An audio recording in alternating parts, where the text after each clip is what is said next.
Good afternoon, everyone. This is Drew Camp, the Director of Government Relations for the Ames Chamber of Commerce, coming to you for now the second or third week into the overtime of the 2018 legislative session.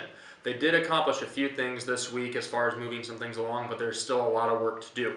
Last night, the House was in really late, basically overnight. They were in voting on the energy bill overnight. It got somewhat contentious because it was drawn out by both sides throughout the evening, but they ultimately did pass the energy bill, which has a lot of things to do, obviously, with just providing for public utilities, but then also some things with energy efficiency requirements in there as well. But that did pass, and that did keep them up all night, so I'm sure there are some tired people down at the Capitol this morning. On the appropriations side of things, some things are moving along, but one thing to note is while the House appropriations and the Senate appropriations are passing some of their bills, they're not, a lot of them are not uniform, which means that both chambers have not agreed to the numbers and the funding within each of those bills. So there will have to obviously be agreement before they can pass those through both chambers and get them sent to the governor. For example, one of the bills is one that's highly pertinent to us, and that's the Economic Development Appropriations Bill. In the House version, the High Quality Jobs Program, our premier economic development assistance program, would receive $12 million, whereas in the Senate bill, it would receive the full $15.9 million, which is what it had been funded at before in FY 2018 prior to the de-appropriations bill. So that's just one example of them having to work out differences in their appropriations proposals. So we'll continue to watch them as they do that. But embedded in that entire appropriations process is also how they try to go about doing tax reform. We still believe that some kind of tax reform is going to be done because they need to address the issue that federal deductibility is created, where we're going to have an extra $103 million in taxable revenue from this federal tax reforms and as a state in Iowa. But then in the year after that, in the next tax year, we'll have about 153. So they want to give that back to the taxpayers, and obviously they have to do tax reform to do that. So the chambers have not come to an agreement on what that looks like. The Senate has included corporate all along, and we commend them for that and thank them for that. The House has not included corporate all along.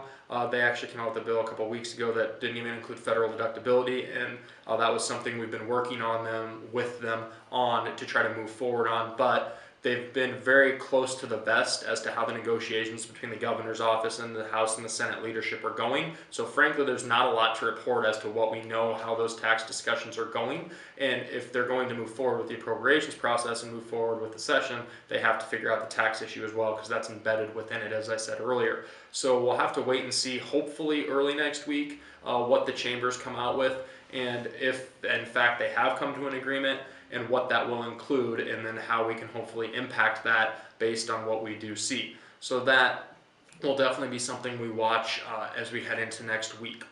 Another issue that we really obviously are watching, we have been for the entire session, is the property tax backfill.